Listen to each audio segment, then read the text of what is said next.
Let's see if the streamer starts. Start the audio recording. Record there. All right. Looks like we're recording. So welcome everyone. Saturday, November 11th, Veterans Day Q&A meeting for Apple Cider. I think we've got the audio recording running and we should have the video stream running. Yep, video stream is running.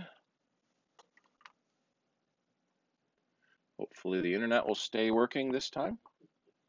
We had some internet problems Wednesday with internet cut out just at the break, so we didn't get the second part of the video uploaded. But I did have it recorded, so I'm uploading it now. All right. Anyone come to your green apples, Bob? No. I noticed on the thing, I wanted to get a little blurb added to it about what we were going to do. Mm-hmm. If anyone came, unless they want to do other things, we're going to do gaming. Yep. Yeah, I put that on the website. But it's not here. I'm looking at it. It's on mine. Refresh. I just opened it up. Try hitting refresh. Maybe it's still loading a cached page. Where's the refresh? I didn't even know. Well, there's the blurb right there. Yeah. Refresh is a little swirly bar in the address. Oh, okay, yeah. So that's a good first question. How do you refresh your web page? I know how to do it on the Mac. Yeah, it's so in your address bar, at the right end of the address bar is a little curly arrow, and this refreshes the web page. So if the other end makes a change while you're looking at the page, you don't see those changes until you refresh the page. Often it's not that big a deal because the other end doesn't change that fast. But for example, if I have a web page open and then come back to it a couple of days later, I'm probably going to see the cached version that I had left open from a couple of days ago. And so hitting the little curly arrow, or the Command R is from the View menu. Command R on a keyboard lets you do the reload page. It reloads the page with the fresh information from the web server. And that was sort of one of the jokes with the iPhone 10 launch, is everyone had the Apple Store web page up, and it was saying we're down, adding stuff, and until 12:01 Pacific, the ordering page was down, so people were just refresh, waiting for the order page to come up so they could jump on and get their iPhone ordered. We heard the same thing about concert tickets, Comic-Con. That Comic-Con sells out almost faster than the iPhone 10 does. Trying to get 100,000 people coming into a convention when you got millions that want to come. So that can sometimes be tricky.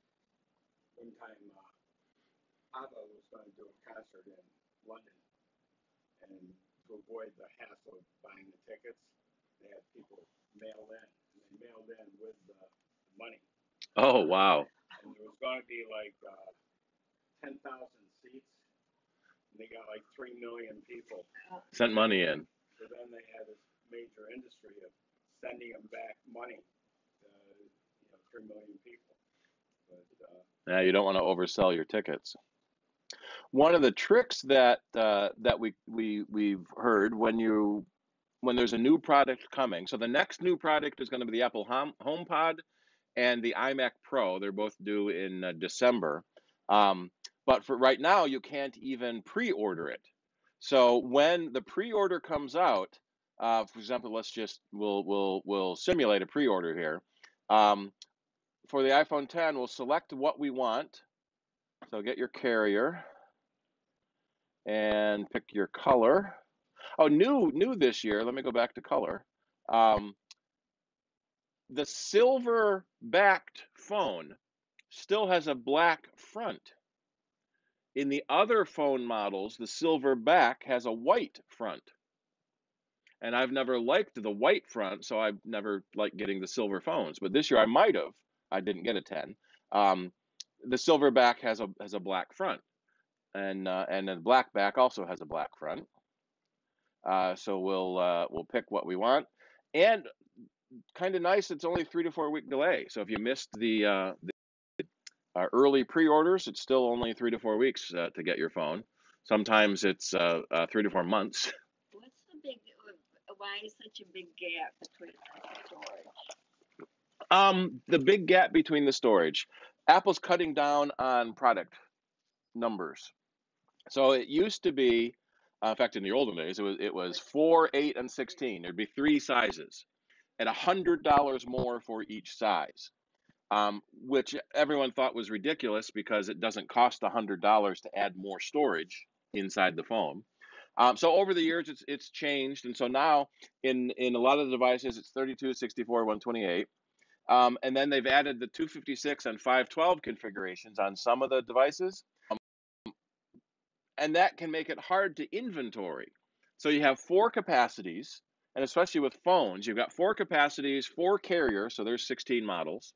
2 colors, there's 32 models. And you need to carry, 5 or 10 of them in your store to have to sell. So now you have to stock 200 phones at $1,000 a piece. So a lot of it is inventory control. We are a little surprised that they don't have a 128 in the middle or a 512 at the top. So it's 64 gigs, or for only $150 more, it's 4 times the storage. So if you think you're going to need a lot of storage, if you are, wait, why is my live stream offline? Darn it. I just noticed my error thing. If you think you're going to need the storage by taking a lot of videos, there we're back, then you probably want to go for the bigger storage. But it is interesting that they don't have the 128 model or the 512 model above it. So once you get all the pieces to your phone or device that you want, in fact, you can have it for pickup or you can have it delivered. That's always the joke about going to the Apple Store and waiting in line, because you just have it delivered to your house. Or I can have it delivered. When you add it to your cart, then it stays in your cart. And if you use the app on your iPad or your current iPhone, you mark it as a favorite. There's a little heart button. You can mark it as a favorite. Then when you go back on the actual day to order it, when you have that 5-minute window before they sell out, you can jump right to your favorites, and it doesn't take time to go through all the steps to get to the thing you wanted before you have to actually go to buy it. Which app? The Apple Store app. Okay. And let's see if I want to have it delivered. So what's really the difference between buying it through your carrier or buying it through Apple? Well, when you buy it through Apple, you can pick what carrier you want to put it on. If you already know your carrier, then some people like going to the carrier store. A lot of times it can be who you have the best sort of relationship with. If you know the people at your carrier store and go back there a lot, that can be a common place to go. And we also sometimes see that the Apple Store might sell out, but say the Verizon stall in the corner of a strip mall may still have some. So especially on really busy days. Because I have Verizon. I thought I hit a 7, but I have a 6. But when I went to look to upgrade, I think there's no option unless I give them my phone.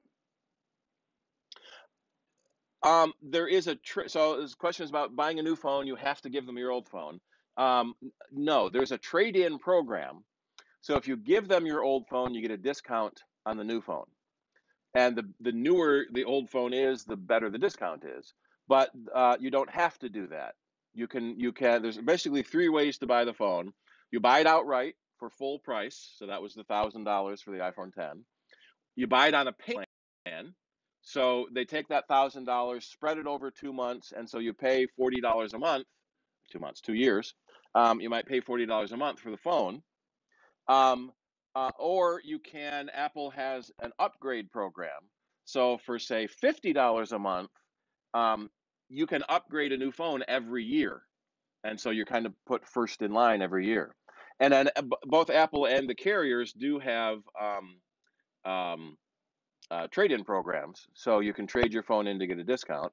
Although many people often report they can get more money for their old phone on eBay or Gazelle or Sell Your Mac, one of the retail places, rather than just going to Apple and they'll give you $50 for the phone. You go to eBay, you might get 200. And people in families often keep their old phones to pass it down the family. Right. So yeah, you can buy the new phone without needing to um, turn in your old phone. So if you end up paying by the month, you pay a lot more. Generally, no, you don't pay more if you do it monthly, um,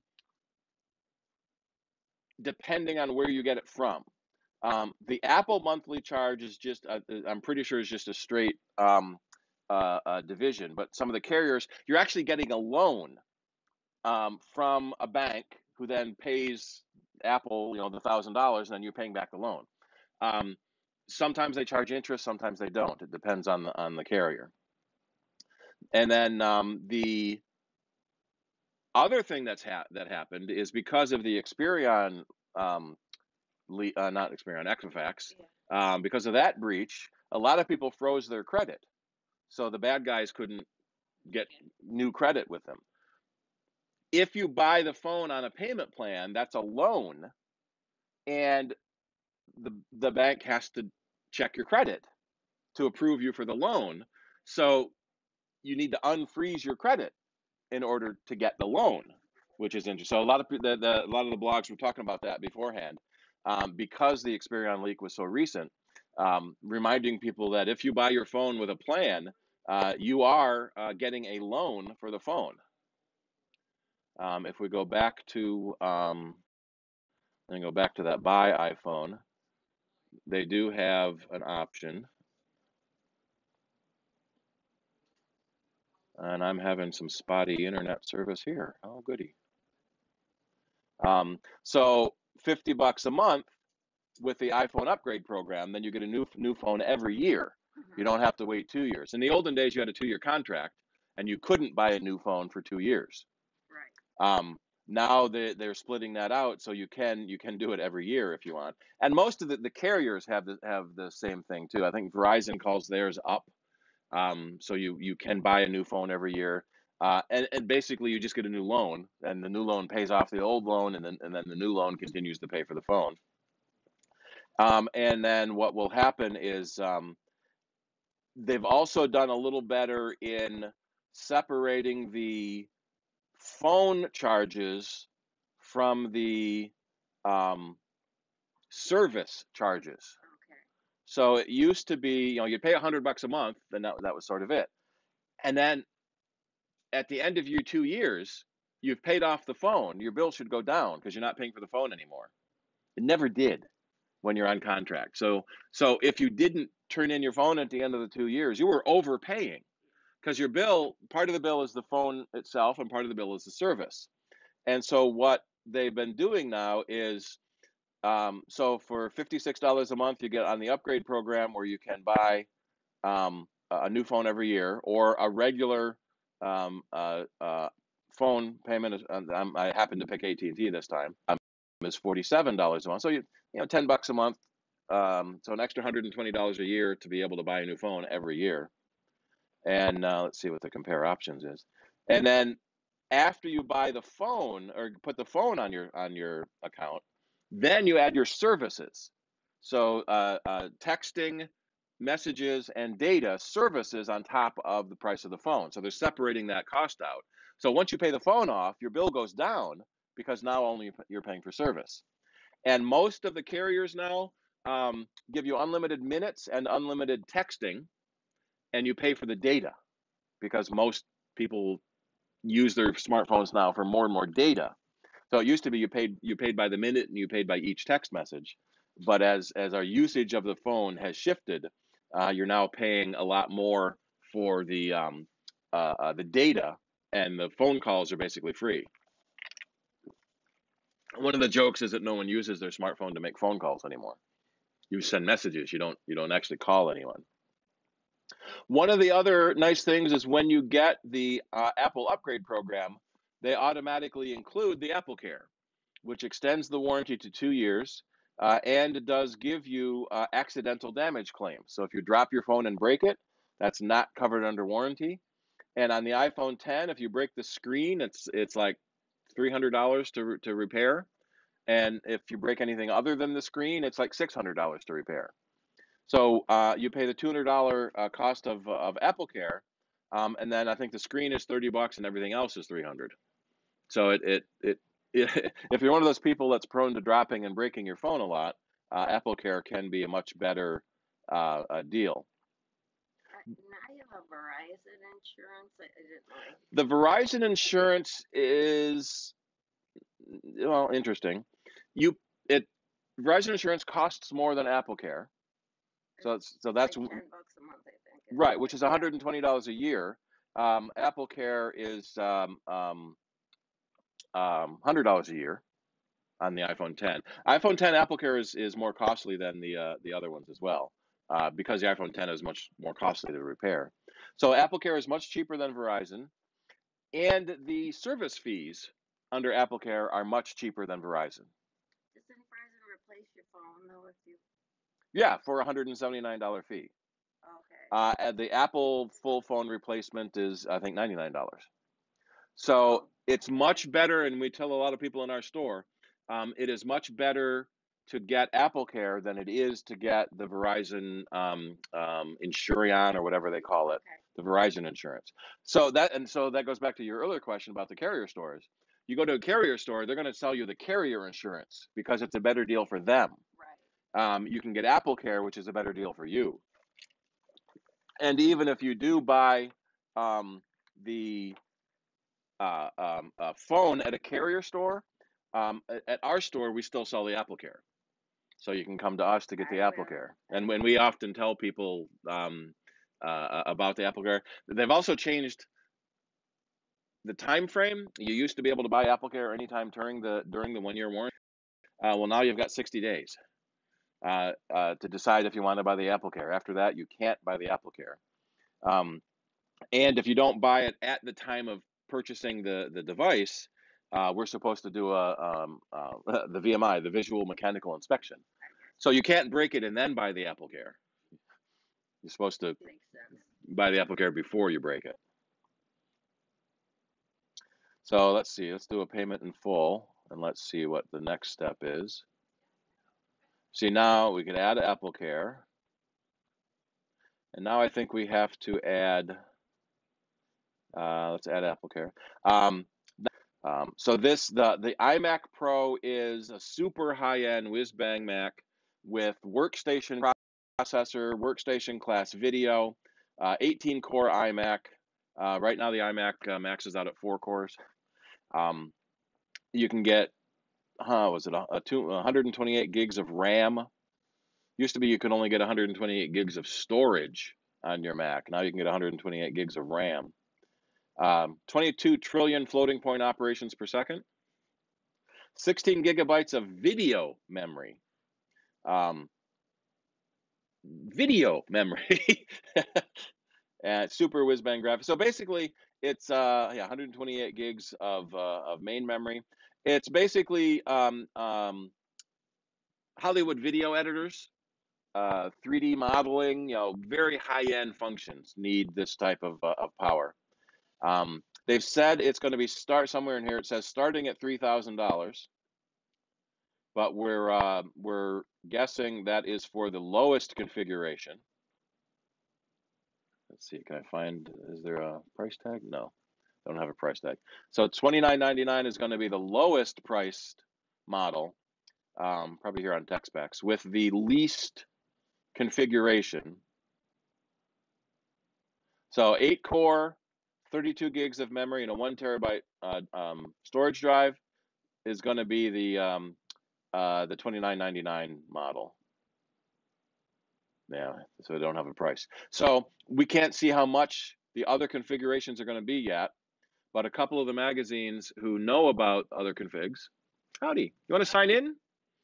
No problem. A couple of magazines who have looked into what these parts cost.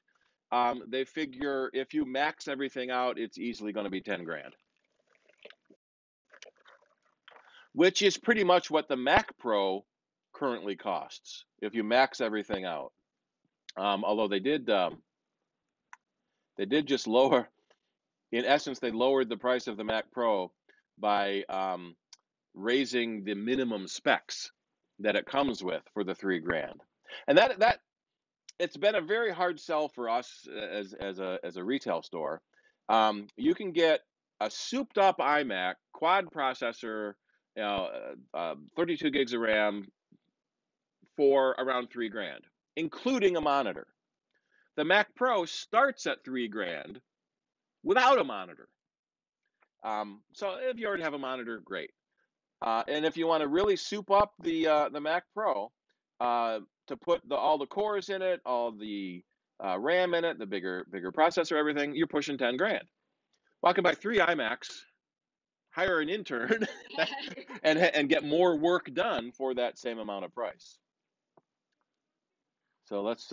We always like, for grins and giggles, just maxing everything out to see what we get. So an 8-core. So if we go up to a 12-core, $1,200 increase to go from the 8-core to 12-core processor. 64 gigs of RAM. Let's do the terabyte drive.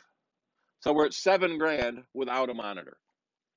And for many people, the iMac is a much better value for design work, for video editing.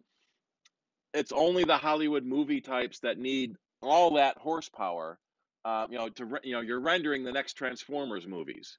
It'll take years of computing time. So you get the fastest processor you can, and you've got a $200 million budget. So what's 10 grand for a computer? And that's one of the nice things we kind of joke with Apple. Apple has computers starting at $499 and going to 10 grand. So there's probably something in your price range.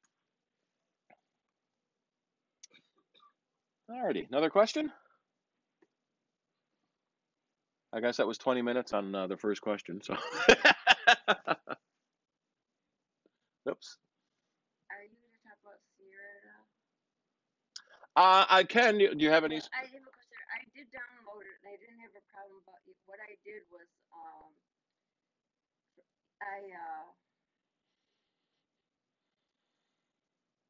in the cloud, put my documents and so which I really in desktop, which I really didn't need to do. Yeah, one of the options you get, I think actually even starting with Sierra and High Sierra, is desktop and documents will go into the cloud. Before that, you have an iCloud drive. So earlier OSs, all the way back to, well, before it was the iDisk back on System 8 and System 9. So iCloud Drive is a folder on iCloud you can put files. The advantage is you put a file in that folder on your computer, you see that same file on your iPad and the same file on your iPhone. So it's convenient. Apple extended that convenience by putting everything on the desktop, everything in your documents folder on the cloud.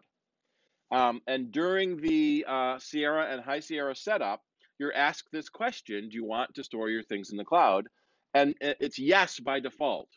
So if you don't read the questions, it goes yes by default. So what that does is everything on your desktop, everything in documents gets uploaded to the cloud. Then your cloud storage is full and you have to buy more cloud space. And for most people, they don't need everything synced to the cloud. So everything on your documents folder gets synced for your iPad to see it. For most people, you just need a few in there. You don't need everything.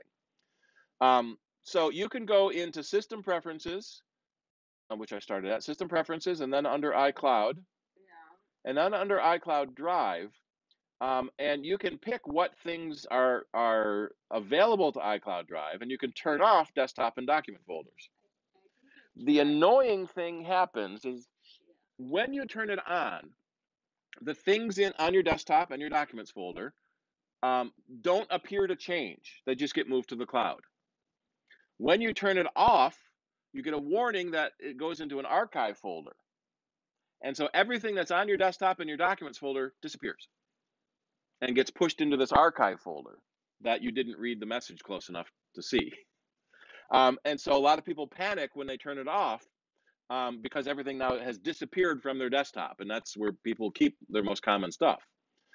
So you have to go into your home folder, and in the home folder, there will be an iCloud Drive archive folder, and that's everything that used to be on your desktop and your documents. And then you can go manually put them back where they were. So Apple's really good about turning it on. Yep, just drag it back. It says if you continue, items will be removed from the desktop Yep. folder and more remains available in the iCloud Drive. Right, and what it does is it makes an archive folder that you can get things off. So everything, all the documents you have on your desktop are going to disappear and go over to this other folder. And so that's scary for people because their stuff has disappeared. Right, because this message disappeared. Yeah. So Apple is very good about turning on iCloud Drive, and they're very bad about turning it off. And some people think that's sort of a conspiracy to make you pay the 99 cents a month for more. Yeah. And so that's the other issue is it's only 99 cents a month for 50 gigabytes. And so that's not very much, 12 bucks a year. But say you have a huge photo library that you want to put on the cloud also. And then you might have to go to the $3 a month for 200 gigs. So if you turn off iCloud Drive, you'll have to go into your home folder, find that iCloud Drive archive folder, and move things back to where they were. Or just leave it turned on and pay for the extra space. Okay, well, I'm paying the 99. It says I have 10 gigabytes still available. Yeah, so also in the iCloud system preference, it shows you how much free space you have left on your iCloud Drive and how much is being used by the different types of media. So most of my iCloud Drive is photos and video. You only get 5 gigs free, which is among the lowest of all the companies for cloud storage, which is a little frustrating, but it's there. Now, one of the things that I like to do is I leave on some of the other file types so that if I want to save a text file or I want to save a Keynote file to the cloud, I can. So I find it a lot easier to edit files on the computer with a full keyboard and then save it to the cloud drive so then I can give a presentation from my iPad. And that helps me do that through the iCloud Drive. Okay. One of the things though is that it's counting the backup storage. Yes. That's the backup I just got, right? No. No? So you've got, so here if you click on backups, so those are your iPhone backups. Oh.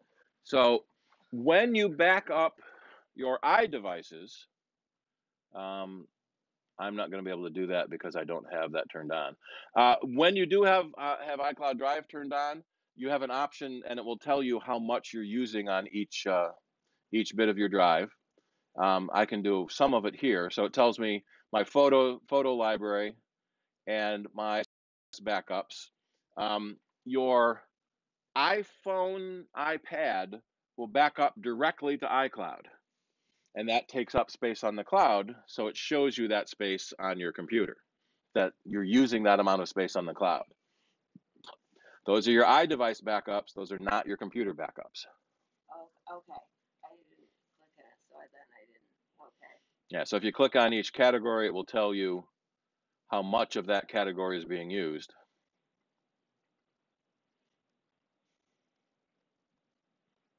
And for the club computer, we don't actually store very much. In fact, we talked about this earlier with on Soundbites. We use Google Docs for our club storage because Google Docs gives you 15 gigabytes for free, which is very handy. So I'm going to switch over to my Google folder. And in a moment or three, where it's going to tell me that we're using 10 gigabytes of Google storage. So we're closing in, and the internet connection just died. We're closing in on our 15 gigs of free storage. So the internet's coming and going. So I see a connection, I lose a connection, I see a connection, I lose a connection. No, I didn't want settings. I want my dashboard.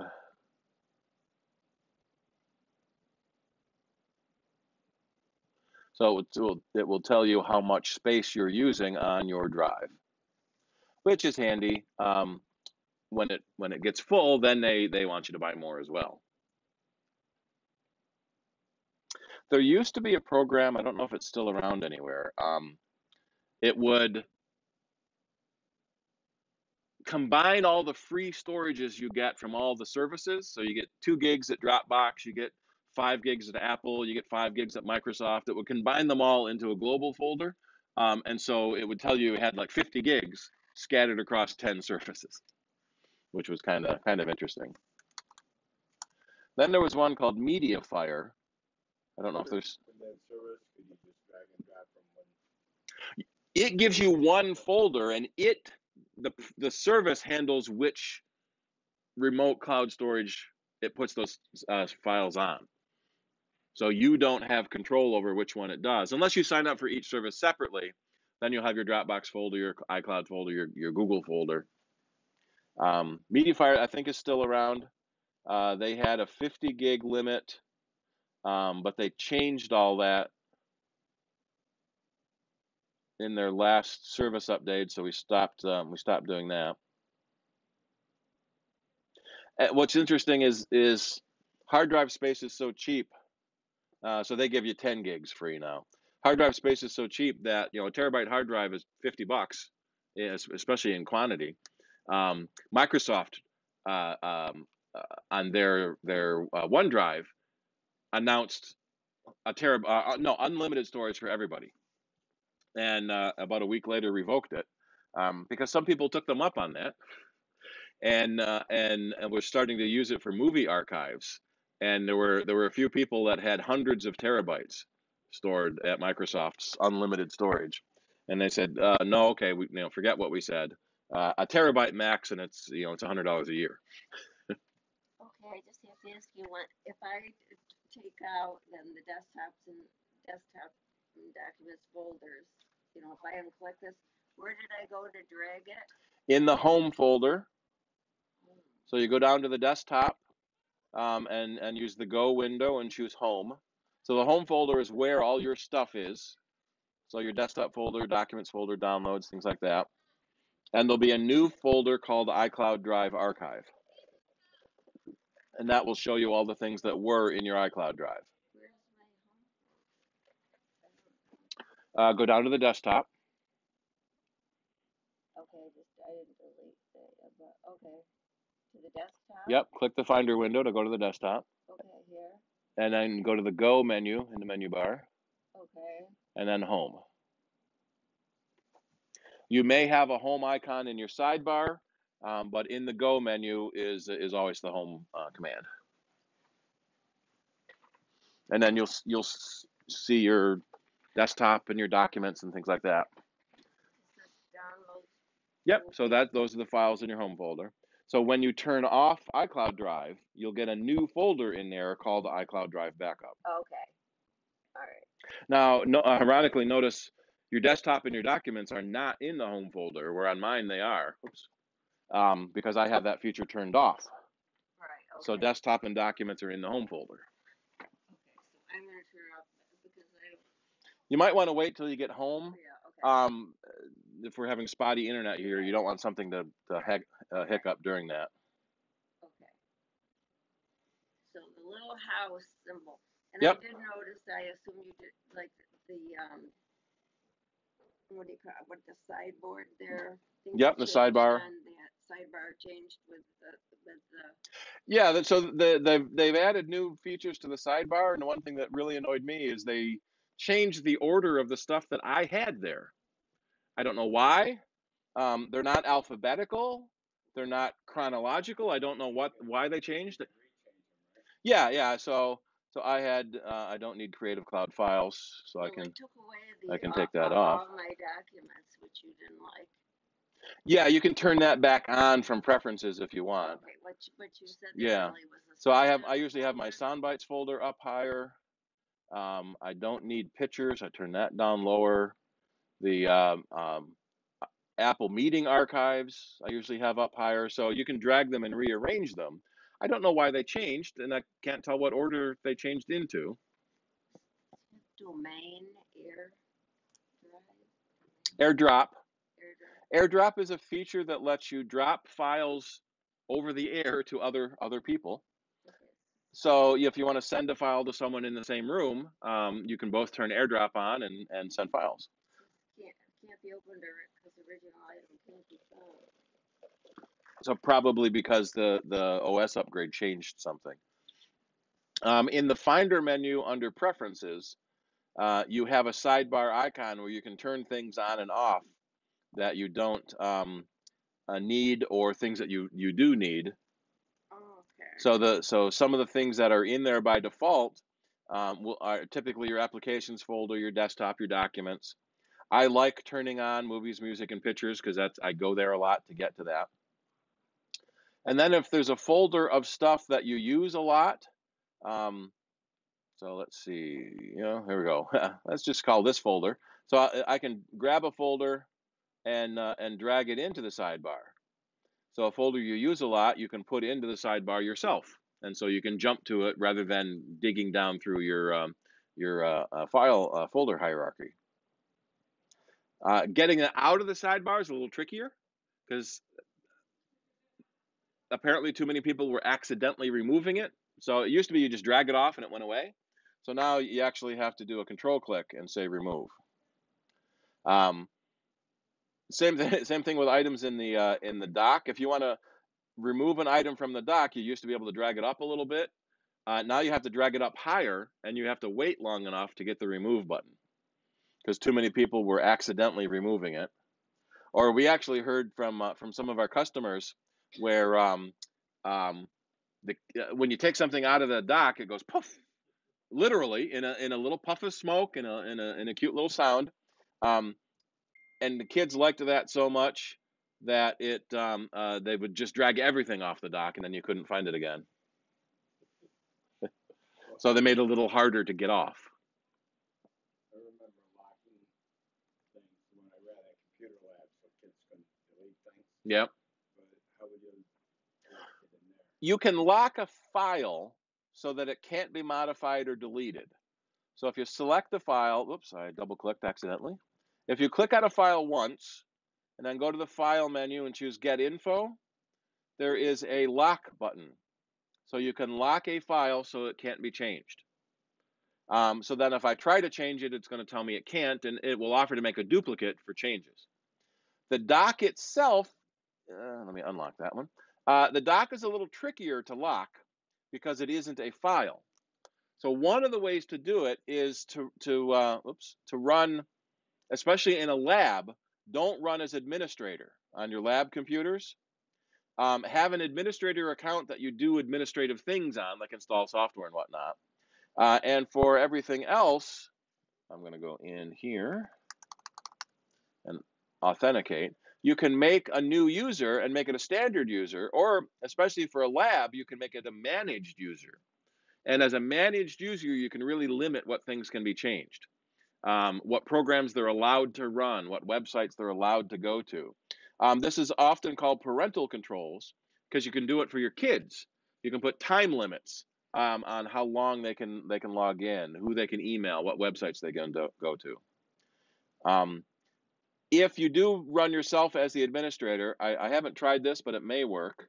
If you go into your home library and preferences, if you lock the doc preference file, com.apple.doc, in here somewhere, there we are. Oh, there's two of them. I don't know which one it is. So if I lock my doc preference file, my guess is I won't be able to remove anything from the doc because the preference file is locked, so it can't save the change that you removed it. These preference files are often updating, right? Yeah. the regular basis. And that's also one of the easiest troubleshooting fixes. If a program is acting weird, delete the preference file.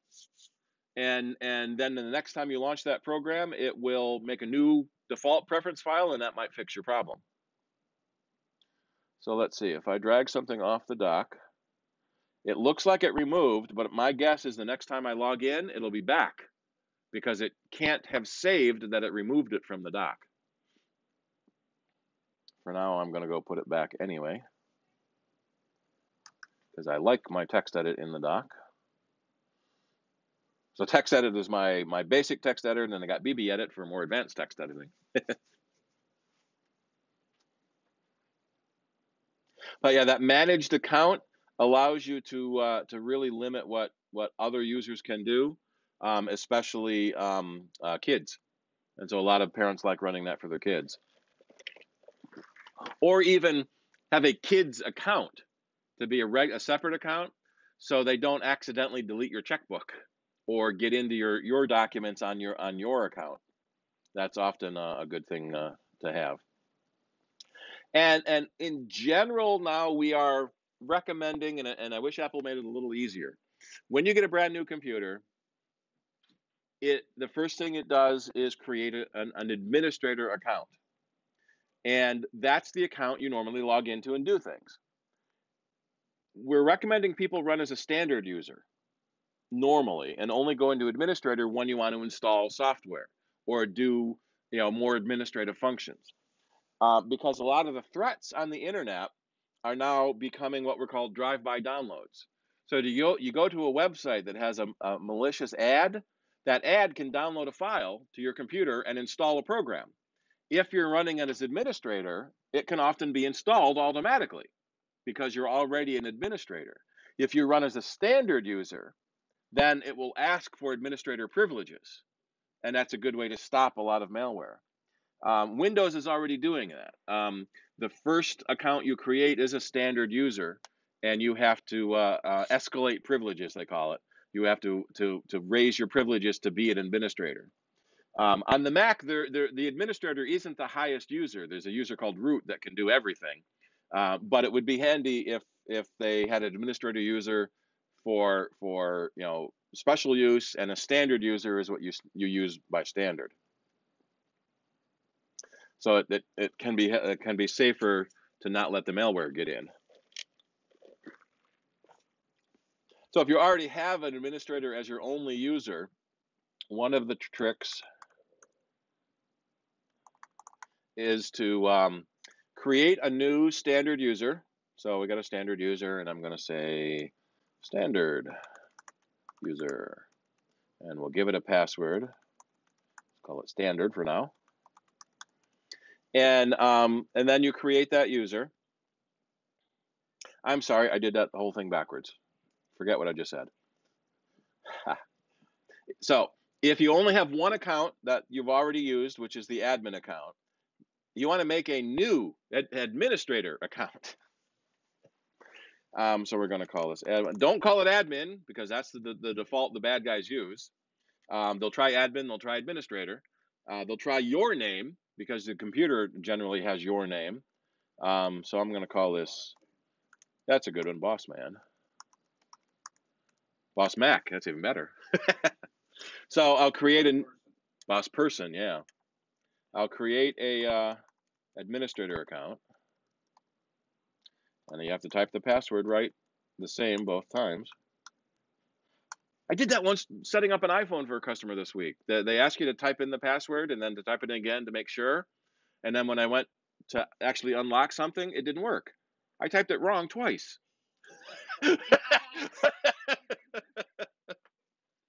So now that I have an administrator account, I can log out of the account I'm currently in. And then I won't do it now because I don't want to stop all our stuff. And then you would log in as that administrator account. And then you'll be able to change your old account that has all your stuff in it, uncheck the admin button. And now the account with all your files is no longer an admin. We used to tell people that you had to make a new account and move everything back, but that never worked well. Any way to duplicate the account, you want the stuff in the account you've been using Mm-hmm. to be in the new administrator account. You can always take a standard user and escalate them to administrator. If you make a new admin account, you can then copy everything from one admin account to the other admin account. I'm thinking like with email. You know, Right. emails in one. And it can be done, but it's very tricky to put it in both. You have to go through all the folders one at a time and copy them to the other user. So that's why it's a little easier to make a new user and then de-escalate you that has all your stuff in it down to a standard user. Cloning an account and then labeling one user and one, boss man. Yeah. Not easily, but you can clone one account into a new account. And now that I have a standard user, I can go into parental controls. And you have to be an admin to set up your parental controls. And now I can choose through all of the different features to limit what that user can do. So what apps they're allowed to do, can they use the camera or not? There has been a big problem lately of kids taking inappropriate selfies. Oh no. What websites they can go to, what stores they can go to. What I used a lot when my son was much younger is the time limits. On a weekday, how long can they be on the computer? The weekend, how long they can be? And at bedtime, what time does it kick them off the computer so they have to go to bed? And that's very handy with younger kids. And then it was always 5 minutes. So 5 minutes before bedtime, the computer pops up and says, you've got 5 minutes left. And Matthew would always go, Dad, I need 10 more minutes. I'm in the middle of something. So then on my computer, I can say, okay, go ahead, give him 10 more minutes.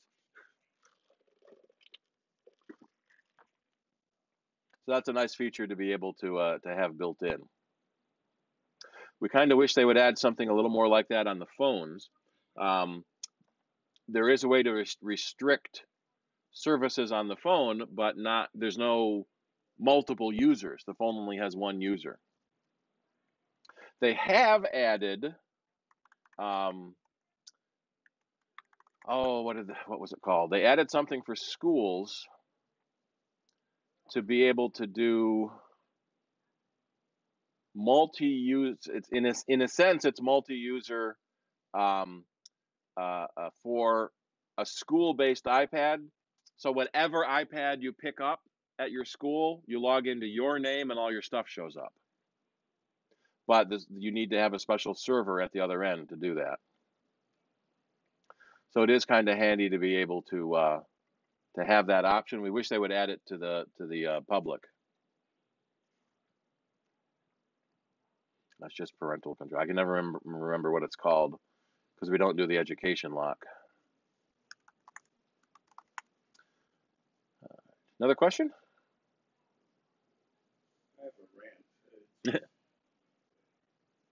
Lately, I've been noticing more and more that it keeps prodding me for put in my Apple ID and or the Google ID. I look up and there's this thing in the corner wanting me to put in my Google ID, and I'm thinking, I'm not trying to go to Google. Why are you asking me this now? And the same thing on my Apple TV. I turn it on, and it goes to a thing, put in your Apple ID. Like I want to go to their store. Mm-hmm. I don't want to go to the store. I just want to go to HBO Now. And I have to use the back arrow and get out of it, and it gets out of it, and then reappears. I might have to do it several times. Is that the two-factor? No, that's something else, but we'll talk about that in a minute. So the problem is being asked for your password too often. Yeah. And that has becoming an issue because of all the password leaks and security breaches there have been recently. We've talked in the past about the website Have I Been Pwned? You can put in your email address and it will let you know if your email address has been leaked by any service and therefore your password has been leaked. My company account has been leaked, I know that. So my Adobe account was lost, so the password I used with Adobe is now public.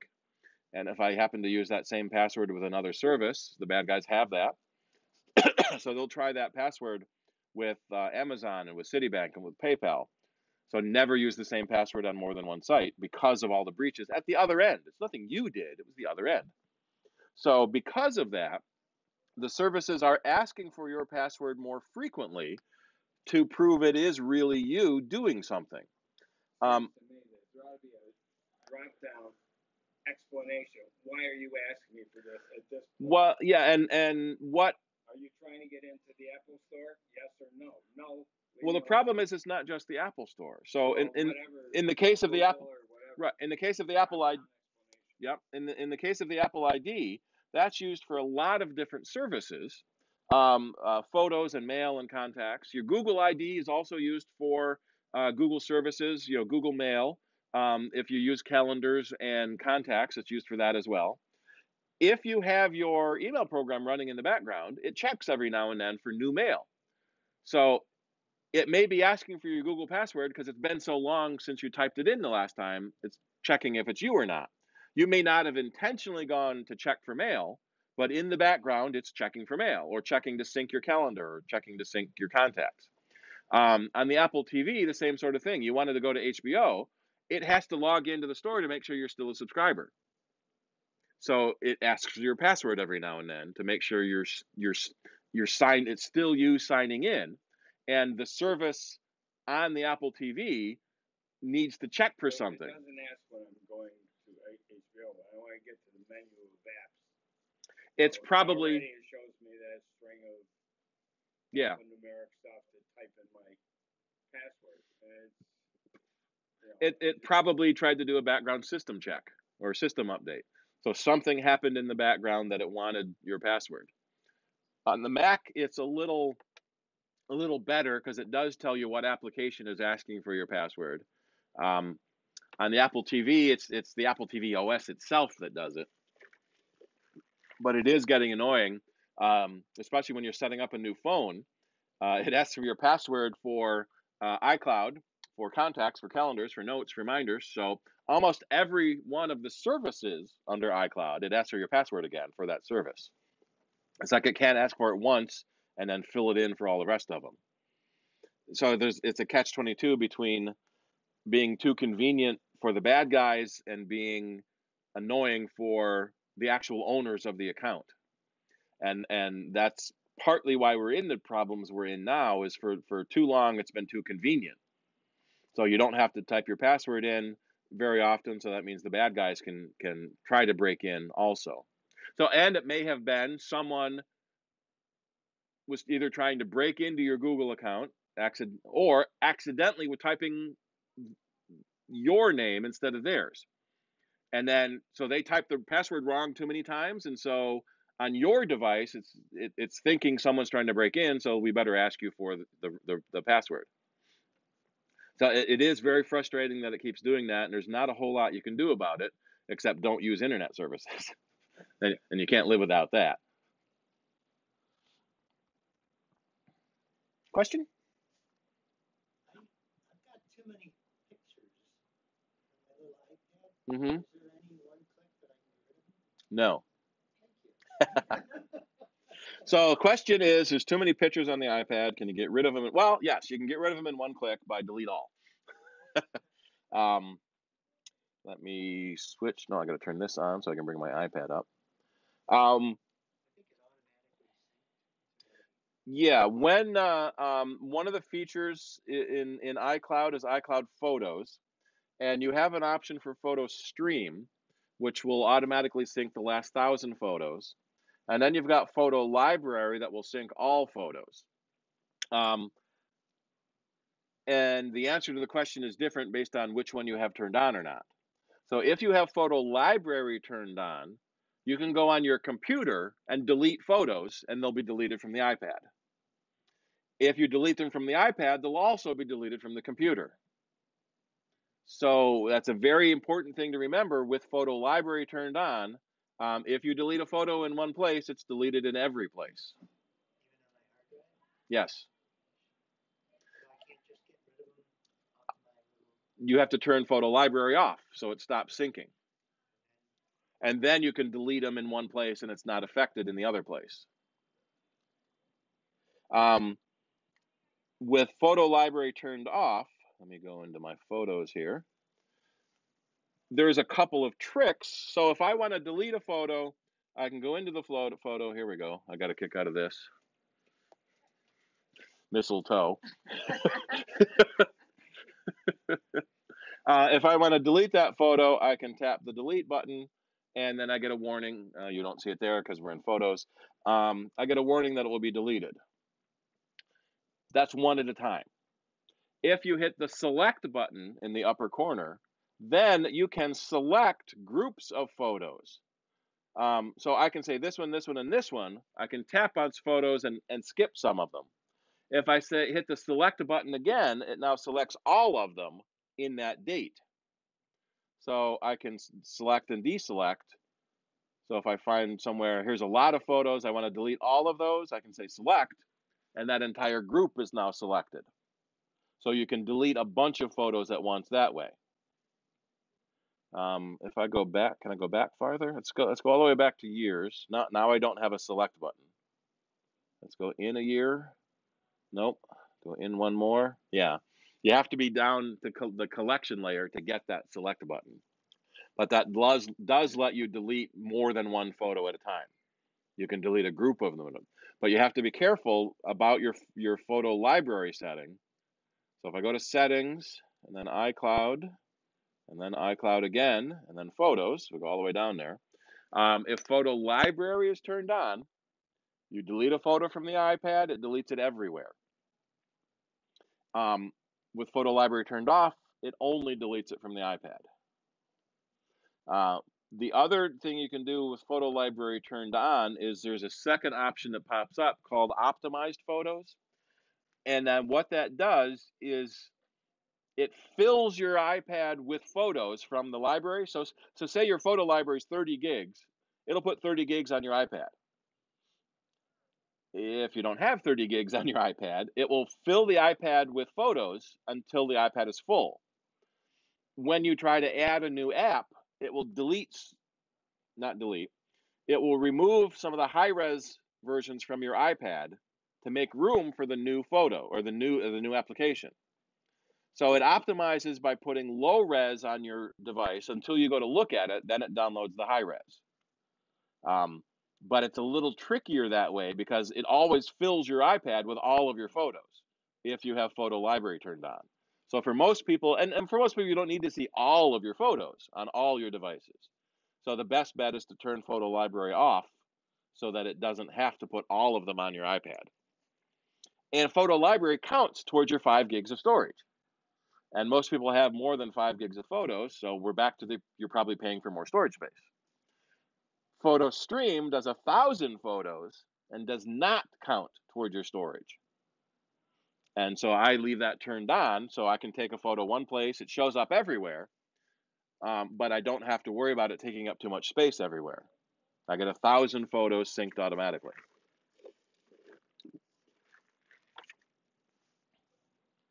And then there's a new feature, I think they added it to OS 10. If you hold down the shutter button, it takes a burst of photos. And you may accidentally do that by holding, so you push the shutter button and it takes a photo. If you hold it down half a second or so, it keeps taking photos as long as you hold the button down. So you can accidentally take a burst of photos without realizing it. So I have that turned off on mine. So if I accidentally hit burst, I don't need to upload all those either. Your iPad. Yeah, this is my iPad. Look at mine. I don't have the same set of options here. I just have iCloud Photo Library, Photo Stream, and Photo Sharing. I don't have the burst thing. Your iPod may not do burst photos. Is that a mini or a full? Mini. Mini, yeah, the mini doesn't do burst, I don't think.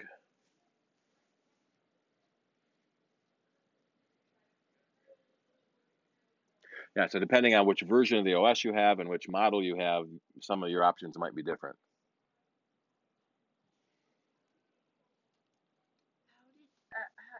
How did you show me how to before I upgraded? how to delete the duplicates? Deleting duplicates is tricky. On the computer or the iPad? It's trickier on the computer. I'm sorry, on the iPad. You basically have to look and find a duplicate photo and then delete one that's duplicated. But I thought we did some right-click something. To help you determine what's a duplicate or not, stop mirroring, please. Thank you. Done, and I'll bring up photos. To help you determine what is a duplicate, you can turn on the info pane, which is the little I button, or Command I brings up the info pane. So I can click a photo and it tells me more information. I get the file name, the date and time, the camera, things like that. An iPad mini 2. Who took these photos? I don't have an iPad mini. So somebody took some photos and uploaded them to me. So then I can click on this next photo that looks pretty close, but I can see there's a 1 second difference between those two photos. I don't have that. So technically they're not duplicates. It's behind your notification window. The little I button. My notification. Right there. Here? No, the little I. Oh my God, no wonder I couldn't see it. Oh, okay. So these two photos are technically not duplicates. They were two separate photos taken about a second apart. But visually, they're duplicates, so you may want to duplicate them. Hi there. Which class are you looking for? Oh, yeah, we're doing computer questions today. So in moments is where we did that? Anywhere. Photos or moments or collections. And this is the problem there is, because there are some programs that offer automatic duplicate removal. And one of them that I have liked for a while is Power Photos from Fat Cat Software. They had an old program called iPhoto Library Manager that really helped manage multiple libraries. Power Photos can merge multiple libraries together, removing duplicates. It can look at your library and remove duplicates. The problem is when it gets to two photos like this, these are visually very similar, but they're technically not duplicates. So it brings up, these look close, they were taken a second apart, do you want to delete them or not? Well, you don't need a program to tell you that, you just need to go look through all your photos. And then the other issue becomes, who cares, it's only a few K, it doesn't take up much space on my disk anyway. So here's another couple. Yeah, so these are two physically separate photos that were taken a second apart. On an iPad mini 2. So somebody was taking pictures at our last picnic and sent them to me.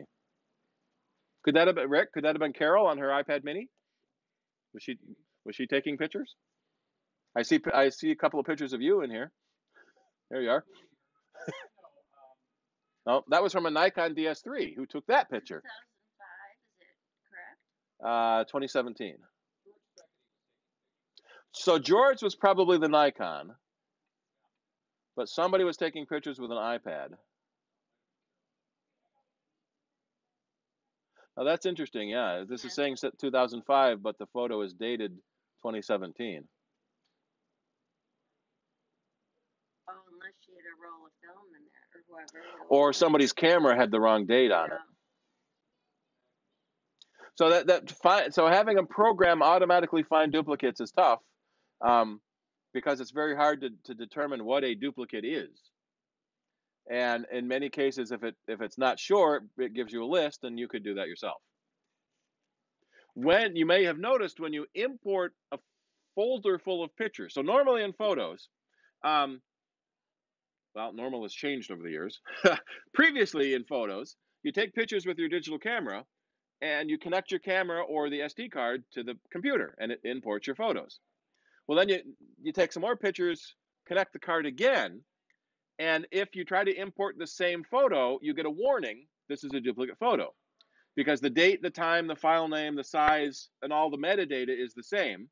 It never looked at the contents of the photo. It was looking at all the metadata to determine, yeah, this is a duplicate photo, don't import it. but it still give you a picture of it. Do you want to import this or not? Because maybe it is a duplicate, and maybe it's not. So when you import photos into the photo library, it will look for duplicate file names, and it will try to stop duplicates from getting in. But they often do, and there isn't a whole lot you can do about it.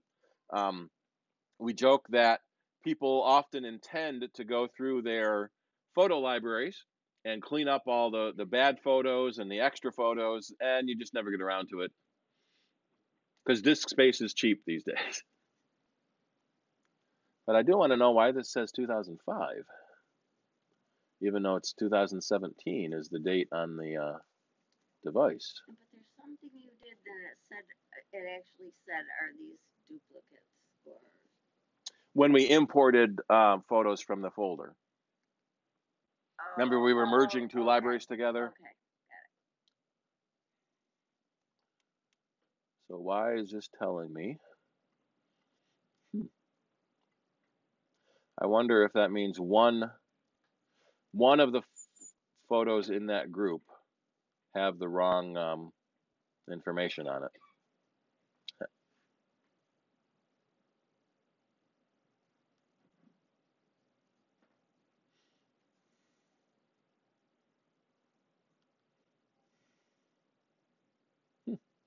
Alrighty, any other question?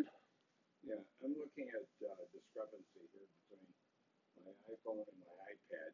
Mm-hmm. I have PhotoStream enabled on both of them. Mm-hmm. They can give me up to 1,000 pictures. But the iPad has 994 pictures, and the last one being in June, where my phone has 664 pictures, and the last ones are recent.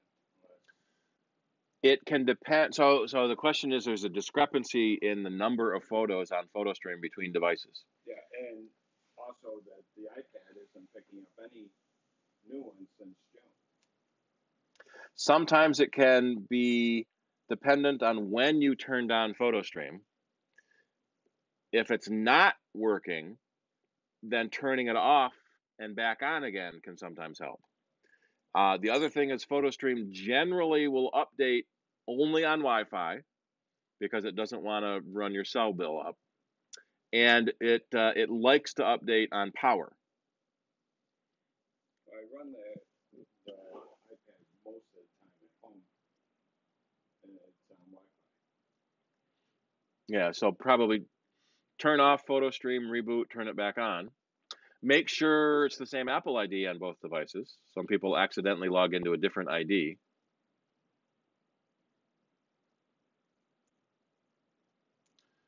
And I am wondering why my PhotoStream doesn't show. iCloud Photo Library supersedes PhotoStream. So if you have Photo Library turned on, in essence, it turns off PhotoStream even if you have it checked. So make sure one of them doesn't have Photo Library on and the other doesn't. On both of them? Okay. Yeah, probably turning PhotoStream off, rebooting, and turning it back on would help. I changed my Apple ID. I wonder if one of them is looking at my old. That could be too. Changing your Apple ID, you have to remember to log out and log back in on all your devices. Changing your Apple ID is something that's no small feat. And in fact, what we often see is people will just make a new one instead of changing the old one. But then anything you bought under the old ID is lost to you. You can sort of get it back by making an iCloud family, which is intended for mom, dad, and the kids, so to share purchases in your family. But if you have multiple Apple IDs yourself, accidentally or on purpose, you can make a family of all your IDs, and then things you did buy on the old ID, you can access on your new ID. But if you ever change your email address, which then prompts you to change your Apple ID, and that's usually what happens, is you switch from Roadrunner to Gmail, your Apple ID is still Roadrunner, so you go make a new one for Gmail. Now you have two IDs. You should change your Apple ID from Roadrunner to Gmail. And you do that at appleid.apple.com, and that's how you manage your Apple ID. It jumped ahead a page. You log in to, oh, and that brings up two-factor. You log in to your Apple ID with your username and password. And now I have two-step verification on. And this was Apple's early version of a two-factor. This is actually two-step, which is subtly different. This is going to send me an SMS to my phone, and it's going to send a code. SMS is not secure. And there's the chirp that my phone came in, and I should get it on my iPad here too.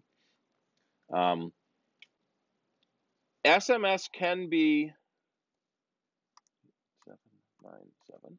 SMS can be intercepted, and with just cloning your SIM card. So SMS is not very secure, but it was the first step at a second factor. So when you log into your account, you've got your password, that's your first factor, and you've got your cell phone, that's a second factor. So if a bad guy is trying to break into your account, he needs your cell phone too. Bad guys can clone your SIM. If they're targeting you, they can clone your SIM, and then they, in essence, have your cell phone. So that's not as good as a real two-factor, but it's a step in the right direction. And many companies offer two-factor authentication. Apple, Google, PayPal, Amazon. Most of the time, companies dealing with money have that second factor as a security way to help you get into. No, it's almost always cell phone because email is not secure either. Email is easily intercepted. It's almost always SMS on a cell phone. What Apple is changing to What Apple is changing toward is two-factor authentication, where it sends an iMessage to your Apple devices.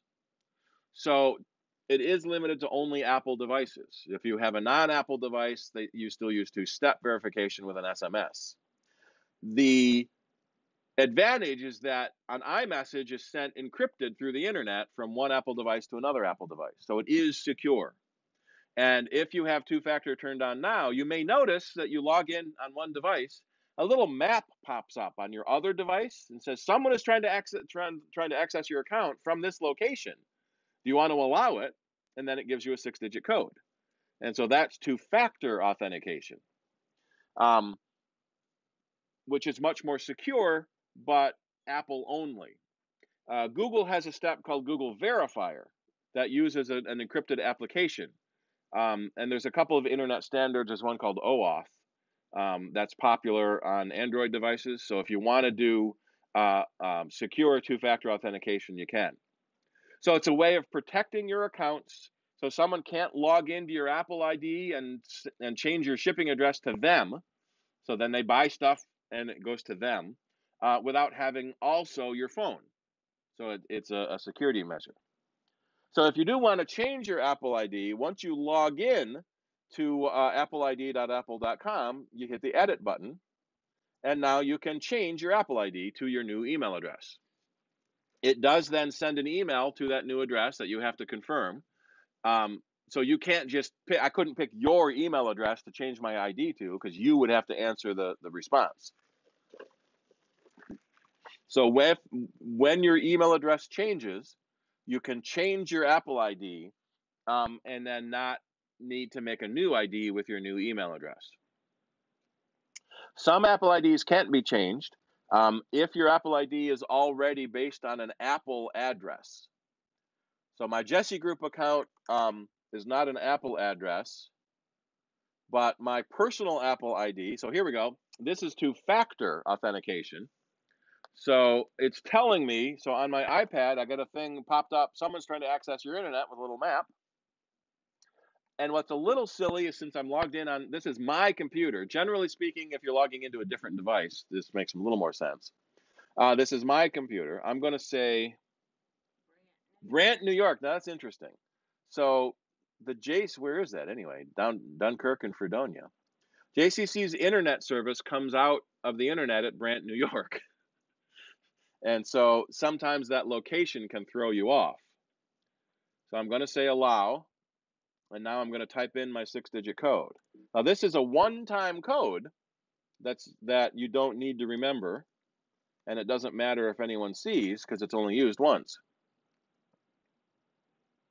So now I have my two-factor and I've logged into my Apple ID. And if I try to edit that and change my Apple ID, the only thing I can do is change it to another Apple-based ID. Since this is already based on an Apple email address, you can't change it. Which I kind of understand. You don't need to change you're not changing from Roadrunner to Frontier or from Yahoo to Gmail. You have an Apple address, you don't need to change your Apple address. Now, since I've had this long enough, I've started with Mac.com, and then they shifted to me.com, and now it's iCloud.com. So if you try to create a new Apple address now, the only thing you can pick from is iCloud.com because that's the only one available now. I'm going to cancel because I like my Mac.com. When they started selling more and more Mac devices, or more and more iPhones to Windows users, it didn't make sense to have Mac.com for a Windows user. So that's when they came out with Mobile Me, and Windows users would synchronize their stuff to the cloud. It was the Mobile U, and then when cloud became the new buzzword and everyone's talking about cloud, Apple was the first one to get iCloud. You can also log into your Apple ID to change your password. This is where you would turn on two-factor authentication. You can see what devices are connected, and you might run into an old device you don't have anymore that you could remove from your Apple ID. Security. Also, you can change your security questions. If you forget your security, well, if you forget your security questions, it's tough. If you know your questions, you can change them. So and that's the other thing that happens. If you forget your Apple ID password, you go to iforgot.apple.com, or you type it in wrong too many times. I think you type it wrong 3 times. It asks you, "Have you forgotten?" and takes you to iforgot.apple.com, and then you can enter your Apple ID in, and you get 2 options at Mac.com. Yeah, I couldn't get Steve at Mac.com because Steve Jobs said, "I've already got it." Maybe. RUP7H. So then you have 2 options. Well, since I have two-factor turned on, I've got 1 option, my phone number. And then you have, I'm going to cancel that because I do know my password. You have the option of sending an email loop. It will email your email address instructions on how to change your password.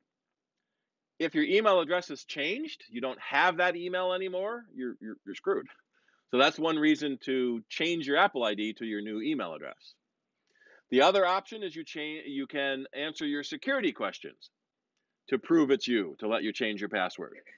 But if you forgot your password, you may have forgotten your security questions too. Forgetting your security questions is even more difficult.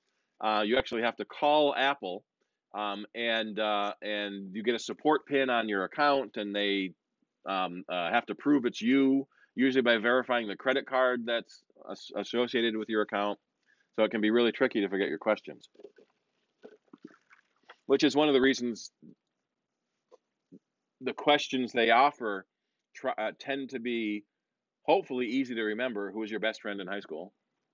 Although the Apple ID has been out for almost 20 years now. The iTunes Store came out in 2001, I think. So 17 years. We hear from a lot of our customers, well, I don't remember anymore. It was 10 years ago I set the account up. You don't remember your best friend from high school? May not have very good. I don't know how to spell his name anymore, but I can remember his name. My best friend in high school was Rick Osmankowski. And we used to remember how to spell his name. So security is a big deal on the internet. Names and passwords have been the long-standing method for security. The problem is password management. If you forget your password and you can ask them to reset it for you, that's not secure. There have been a lot of cases where the bad guy calls up. In fact, Adam Enks talked about the Matt Honan case. Matt Honan from Wired. The bad guys wanted his Twitter handle, which was MAT, very short Twitter handle. So they called up Amazon and said, I forgot my password. I think they started at Twitter. I forgot my password. Can you reset it for me? And they said, okay, what's your address? Well, Matt Honen's a public figure, so they got his address. And what's the last 4 digits on your credit card? Oh, I don't remember what card's on it. How about 2, 3, 4, 6, and started trying cards. And so through a variety of social engineering, calling people up and crying and convincing them, I'm Matt, I can't remember my number, I got to get in. They let him in. And so that, Even let the FBI in. well, that was different. That was encryption. So they were able to get his Apple account, his Google account, his Amazon account, and his Twitter account by going through these social engineering prospects. So if the other end can reset your password, that's not as secure as it could be. So there's a couple of new formats coming on. One of them is called Squirrel and is written by a security researcher called Steve Gibson. And he has a security podcast, a weekly podcast on security issues. And this uses a QR code. And one of the advantages of Squirrel is there's no secrets to keep. In the entire username and password process, your password is only as secure as the other end keeping it secret. If the other end has a breach or loses your password, the secret's lost and anyone can get it. So with Squirrel, there's no secret to keep. They use a QR code that you save in your phone. So you save the secret. If you forget it, you're screwed. So don't forget it. So one of the things they say is when you generate a Squirrel code, print it out and put it in a safe place. So if you do forget it, you can go back and get it later. He's been working on this a couple of years now. They're really close to a public release. He's developing it in public. It's going to be open protocol. There are Mac clients, Windows clients. No, iPhone, and Windows. He's working with the Wine group to make sure it runs in Wine on the Mac. And because the protocol is open, he's expecting people to make Mac clients as well. So the way it would work is you would go to log into a website. And so here's a website. Instead of needing to type a username and password that the other end has to keep secret, it shows you a QR code. And you hold your phone up to the QR code. It matches the private code you have to the public code on the website and says, yep, that's you. Here you go. So there's no password to remember. There's no secret to keep. It's a public key, private key pair, and will work really, really good as soon as companies start adopting it.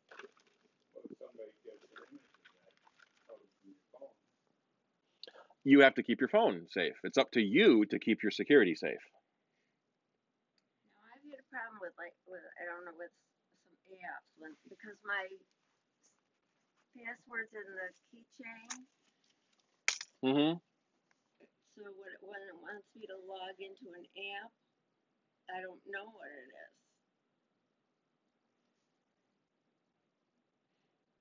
To try something. Yep. I used to have a barcode app, and I've got like 10 different barcode apps to read barcodes and QR codes, 1-dimensional, 2-dimensional, high dimensional. Apple added it to the camera app in OS 11. So now any barcode, QR code you can scan with your phone. All right, so passwords are an issue because you're supposed to use different passwords on every service, which means there's passwords for you to forget, which means it's tough. And if you don't remember the password you created or was created for you, the first time you log into someplace, a little message will pop up and say, do you want to save this password? And if you say yes, it goes into a structure called the keychain, and that saves all your keys. Like your physical keychain, the Apple keychain has all your keys on it. So if to see your keychain, if you go into the hard drive and then Applications and then Utilities, or you can use the Go menu and choose Utilities. there is a program called Keychain Access. And what that does is it shows you all the passwords that you are saving in your computer. Now, a lot of times you don't realize those passwords are being saved. Your email password is saved there. Your Wi-Fi password is saved there. I can't count how many times we ask customers what their email password is because we're setting up a new computer and they say, I don't have one. Yes, you do. Well, I don't have to type it in. That's a different statement. You have one, the computer remembered it for you. You don't have to type it in because the computer remembered it for you. This is a new computer. You have to remember it now. So we have to go into their old computer and hopefully find their password. So in the keychain, you can look through a list of all of your passwords. So I'm going to search just passwords. So here is a list of all the passwords. In fact, 467 passwords I've saved. No, and there's no way I could remember 467 passwords. So say I need to go and find the password again. Here's a password for Dennis's account. No. Other people using the club's computer have saved their passwords. So if I want to, who's this? Linksys? Link Synergy? I don't even know who that is. So that was last saved 2013. So this is a password. If I double click on that, it tells me a little bigger window where that password came from, and I can click on Show Password. And when I click on the Show Password button, it asks for my computer password, the administrator password. And so all of your keychain passwords are saved under your admin password. So that's kind of the one password you can't forget is your administrator password. I put in that administrator password, and there it tells me that's the password for this service. So then you can go back to that app and type in that password that was saved. A problem can occur if you change the password on the website and don't update the password in the keychain. You can sometimes end up with the wrong password saved and the right password saved. And that may go back to your problem. Google's asking for your password because it changed at some point. The old one is saved. It tried the old one, it was wrong. So sometimes you have to look through your computer. So actually, here's 4 passwords, all for Steve's computer. And you can go through your passwords and look at what the password saved is. And if that's the wrong password, then you can delete it. Oops. No, don't open the trash. Bring that back up. Close that. I can hit the delete key on the keyboard and delete that password.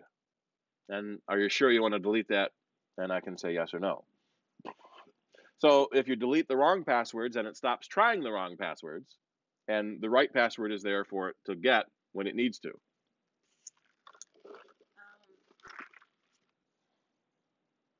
So if you forget a password for something, you can look in your keychain and find out what that password is. So that password it's asking you for, is it your computer password? Well, this one is a network password for screen sharing for the VNC protocol, which is. No, but when you went to yeah, when I want to see what the password is, it wants my login password. Okay. So my keychain, my admin password that I log into the computer with. Okay. On the iDevice, you have a similar option. You would go into Settings. Let me bring the mirroring back up here. You go to Settings, and then Accounts and Password. Now, in OS 11, it's Accounts and Passwords. In previous OSs, it's under Safari because it saves your websites. And here are all my accounts. And I can tap on an account. And if I want to, I can have it show me the password. So we go into websites and passwords. Now, again, I either have to type on the iPad, I do my Touch ID or my passcode. And then if I wanted to, I could tap on one of those and it shows me the password. That's an old one I don't need anymore, so I'm going to hit Edit and delete it. So these are the passwords that get saved on your device, and I've got hundreds of them there too. And the iCloud keychain service, part of iCloud, synchronizes passwords between your computers and your devices. So you create a password on your computer, your iPhone knows about it, you create one on the iPad, the computer knows about it.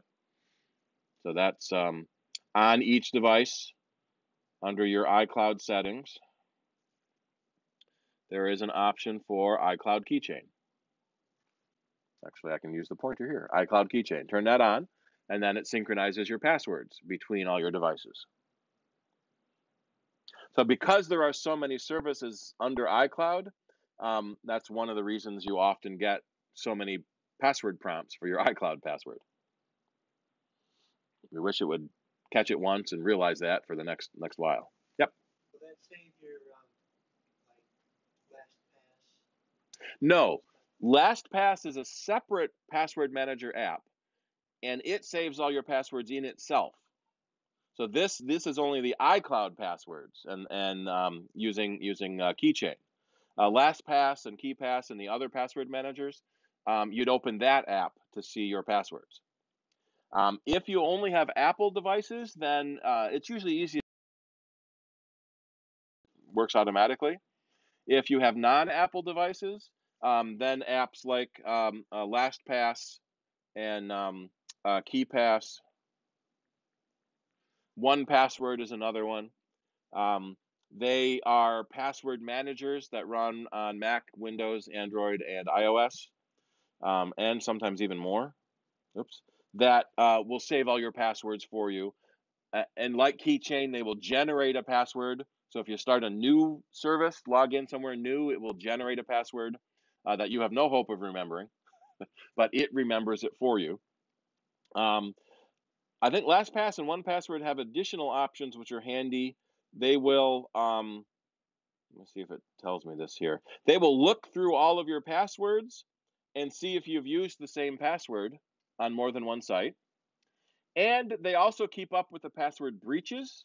So in the last Yahoo announcement, Yahoo had to announce that, no, we were wrong. It wasn't 1 billion passwords we lost. It was 3 billion. Every Yahoo password was lost. So if you're using Yahoo, change your password now because your password has been lost.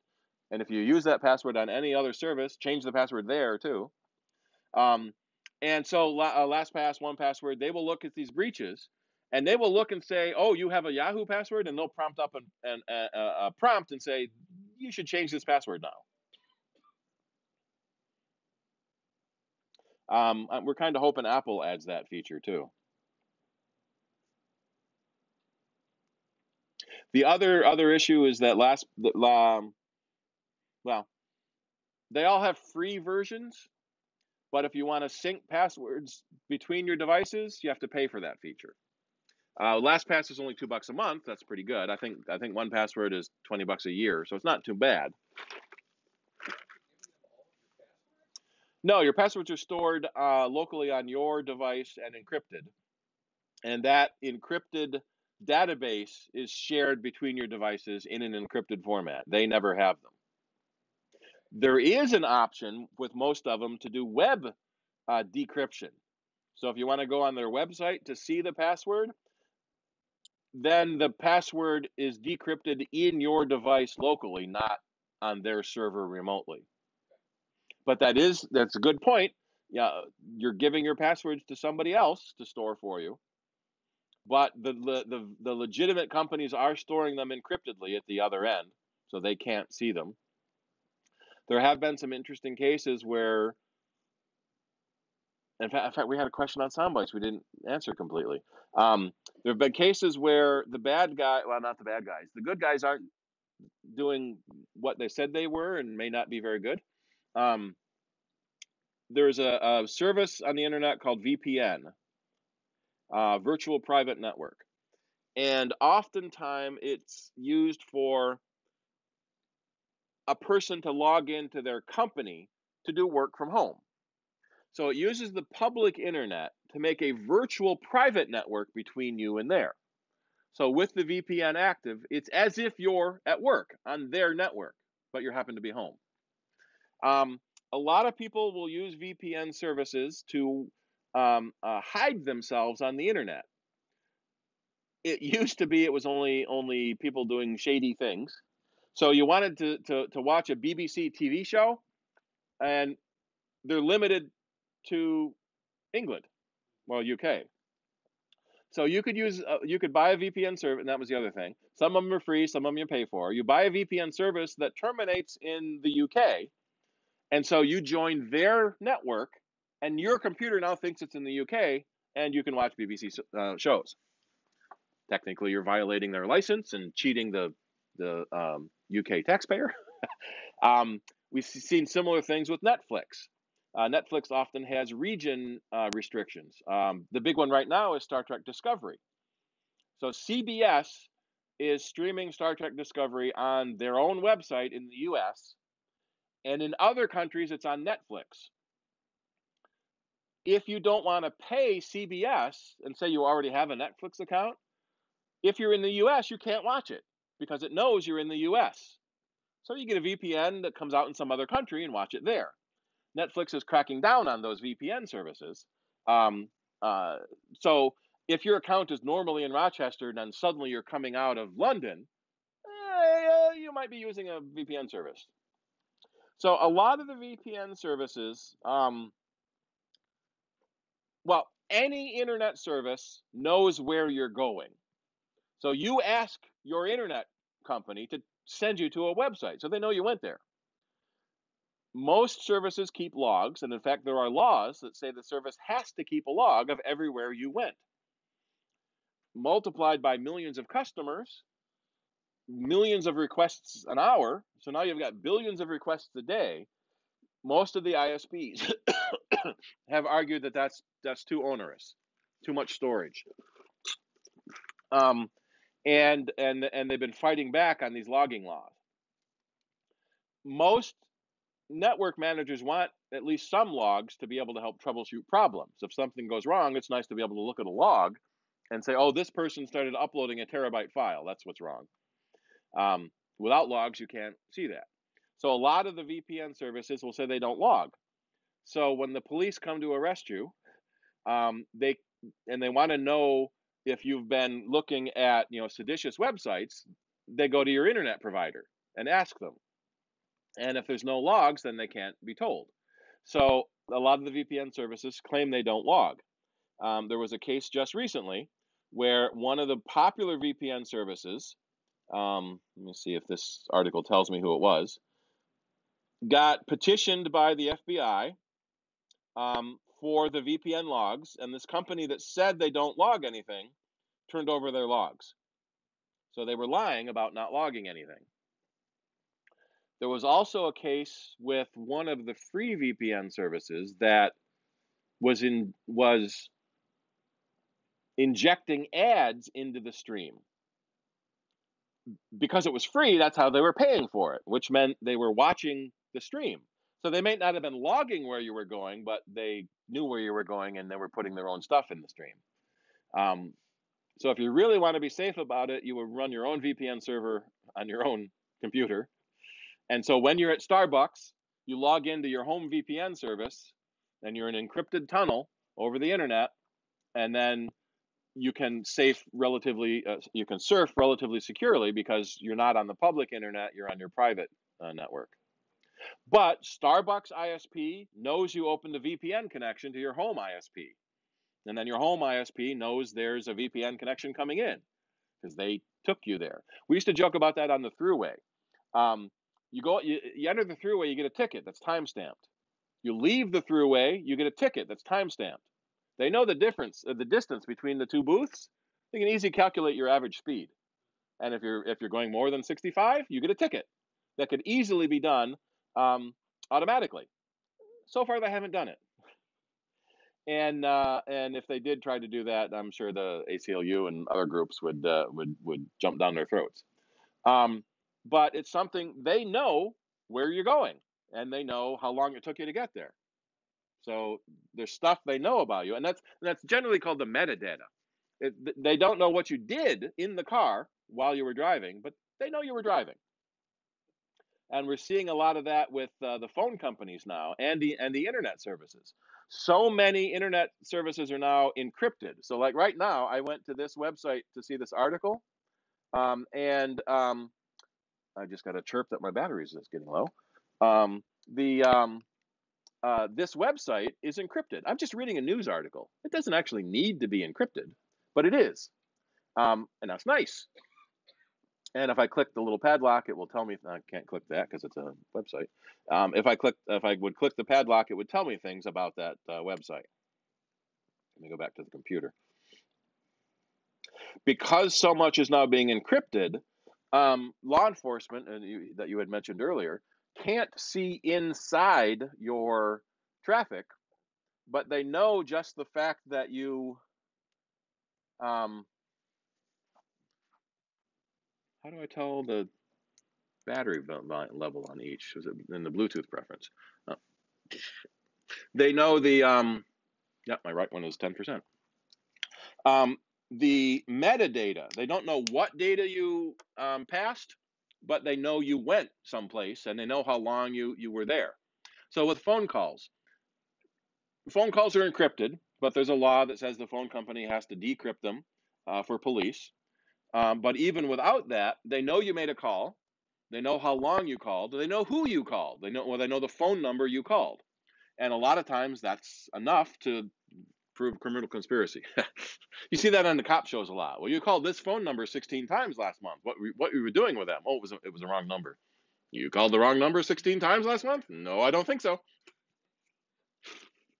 Can you talk a little bit about running programs like parallels and then trying to do things across the boundary?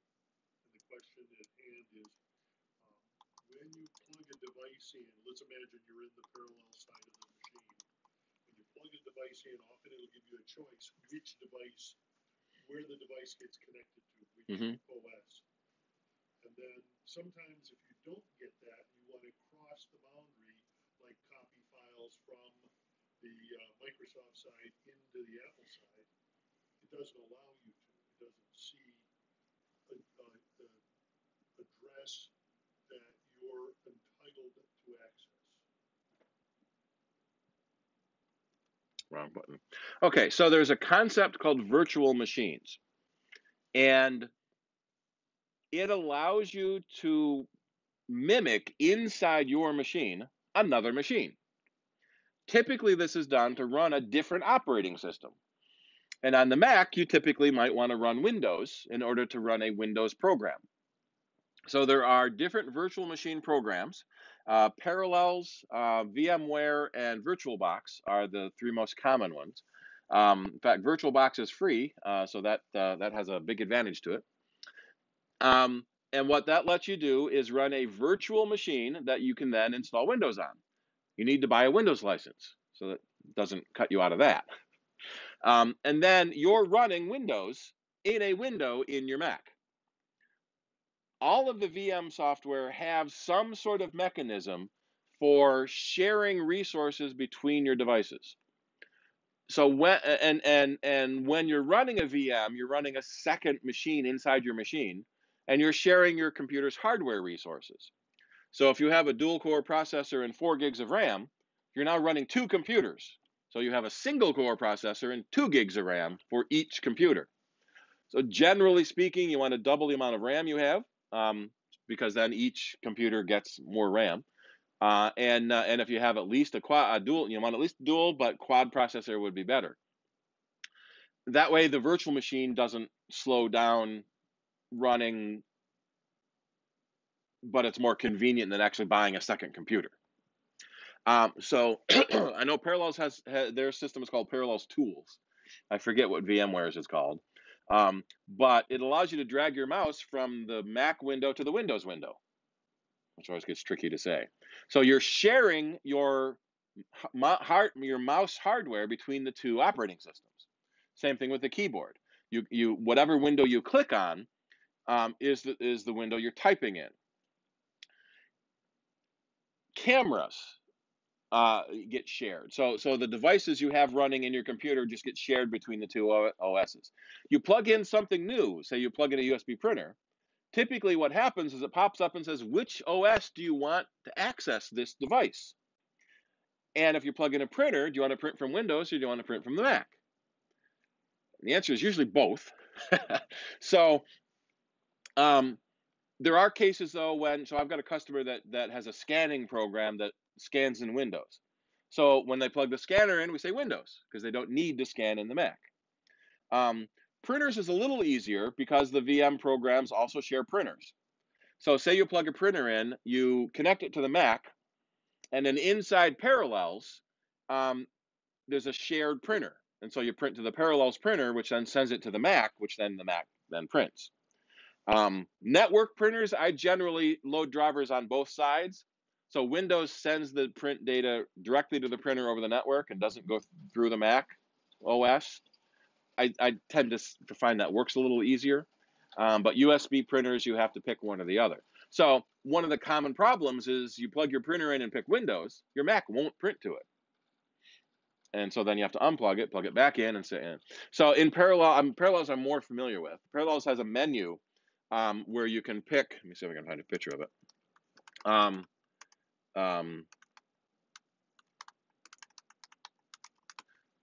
You can pick which OS you want to be controlling a device. No. In the Parallels menu, there'd be the section says USB. It lists all your USB devices, and you can check a device, say a printer, and Windows has it. You uncheck it, and then the Mac has it. And so that's typically how that's done inside the VM. VirtualBox does the same sort of thing. In fact, I think I have VirtualBox running here. I don't want to launch it because I'm doing so many other things now too. So I'm video streaming, I'm audio streaming, I'm video recording. If I launch VirtualBox, suddenly my Mac has half the resources it does, because I'm running Windows 2. But since VirtualBox is free, it's kind of neat because then you don't have to pay for it. Although Parallels and VMware are $80, so they're not that much. It's the $200 for the Windows license. That's the annoying part. There's another service called Wine,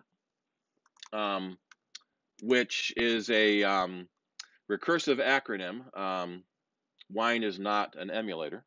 So in the olden days, when the Mac was based on the Motorola processors and PCs were based on the Intel processors, there was an emulator.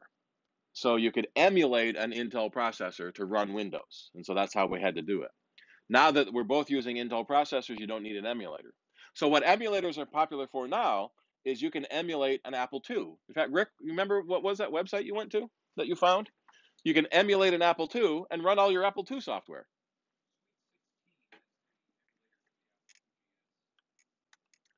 So sweet. Okay, I'm going to Google search Sweet 16 and let's see what we get. Yeah, we could get basketball, we got birthday parties, we could get porn. So I'm going to add Sweet 16 emulator. Whoops, I hit the caps in there. From Sheppyware. It's Sweet 16 with a number, not Sweet 16 with a word. So if you wanted to run an Apple IIgs program from your olden days when you wrote Apple IIgs programs, you could do that. And so that's what an emulator does. It emulates a radically different environment. The virtual machine gives you another of the same hardware. So since Macs and Windows now run both on Intel processors, we can run Windows without an emulator. Wine is a way of running Windows without buying a Windows license. It has translated all the Windows command calls into Macintosh commands. So a Windows program can run without needing Windows because it gets translated into Macintosh. It doesn't work with all programs. It doesn't work very well with games, which is often why people want an emulator because they want to play a Windows game. But the problem with Wine is that it's relatively tricky to set up and configure. So there's a commercial program called Crossover. Is it going to find it? Yeah, from Codeweavers.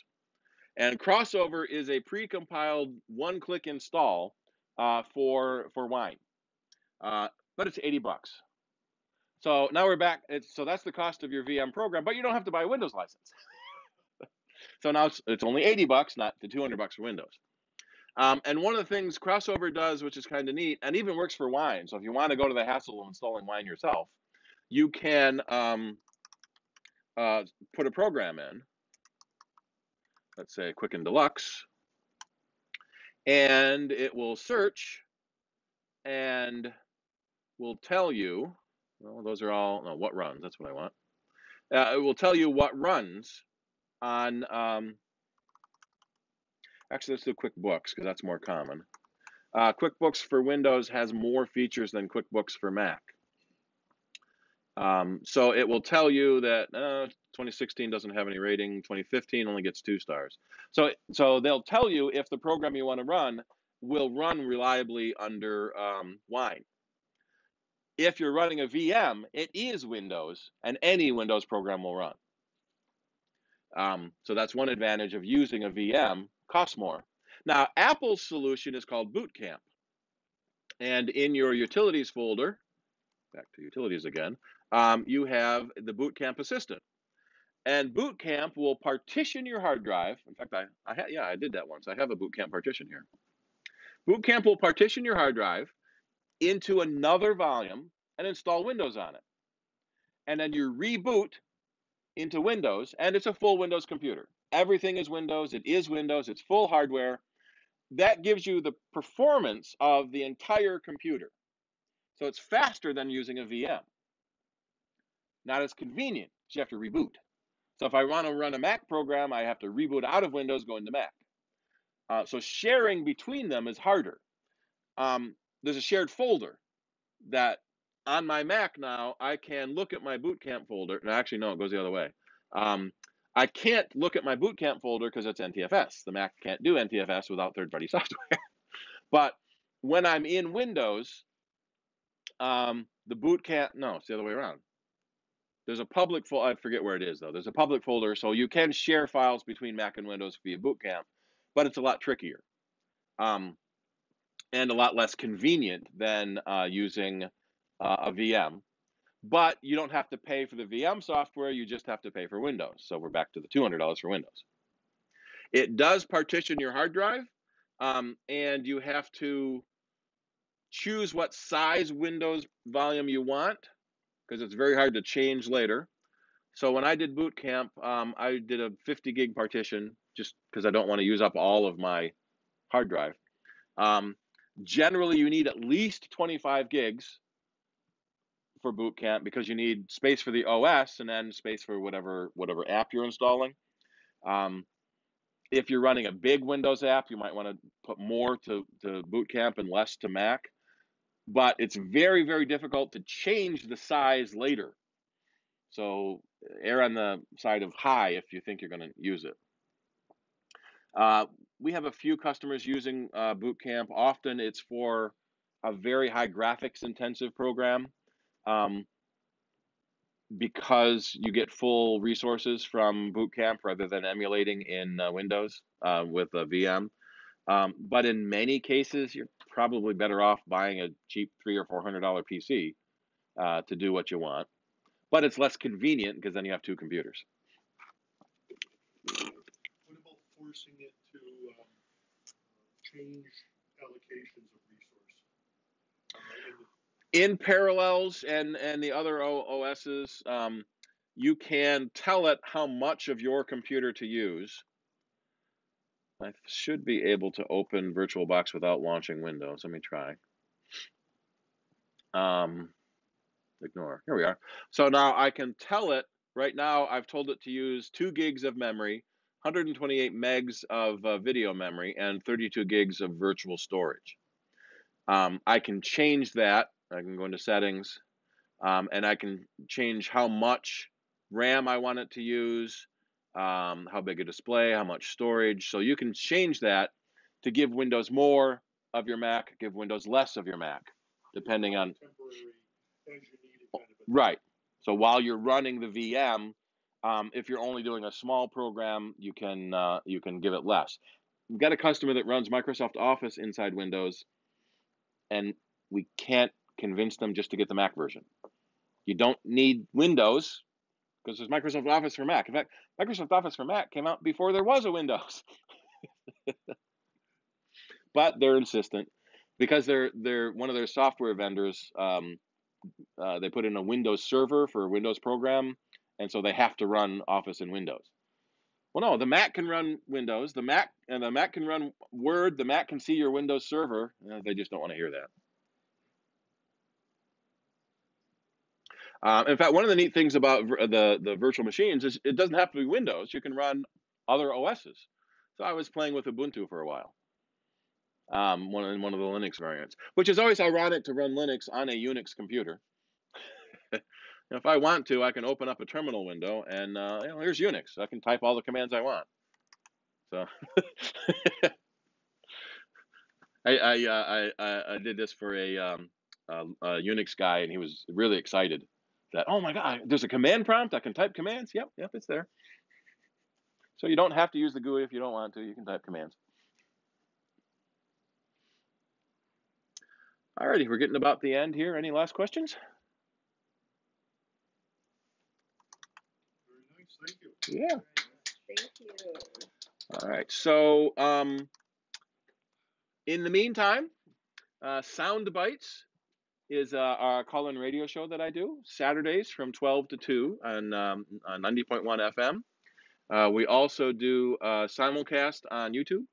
So you can watch us. You can watch us live on YouTube, or you can watch the previous episodes, previous shows on YouTube. So that's every Saturday at Sound Bites. Yep. And then Apple Cider. Our next meeting is our board meeting next Wednesday. If you're interested to see how the club works, come on. Although you might get drafted to be on the board, as Linda did. If you show an incentive, you might end up with a job. And then our December meeting will be December 13th. We couldn't get to the website Wednesday. We don't have a tentative program listed yet. I think we're going to do holiday gifts guide, because I think that is actually during Hanukkah. Let's see, when is Hanukkah this year? Yeah, it's during Hanukkah. So a little late for your Hanukkah gifts, but early for your Christmas gifts. And we'll see you all next time. Thanks for coming. Yep. Thank you. I was in here yesterday for the Twitter fest. There was no heat in here yesterday. Oh wow. Aren't you I'm freezing, and I've got tights on under my pants and a turtle. Now, as I was shutting down all this stuff, as I mentioned earlier, at the Wednesday meeting, we lost internet at the halfway point. So I'm uploading the rest of the meeting that I had Okay, because I wasn't copied. Okay. I recorded the meeting, I just couldn't upload it yet. So that is now available on YouTube. Okay. When I was downloading Sierra, I don't know what happened. I wrote down a new password, and then it wanted my iPhone passcode. Yes. So that's one of the things it does to prove it's really you logging in to the new thing is ask for your phone passcode. That's that second factor. Okay. So this is really you logging into your account on this computer. Okay, because I asked for a different I made a password. Well, you got a password for your computer, password for your Apple ID, and then to prove it is you doing it, it asks for the known password for the iPhone. Alrighty, let's shut down the streamer.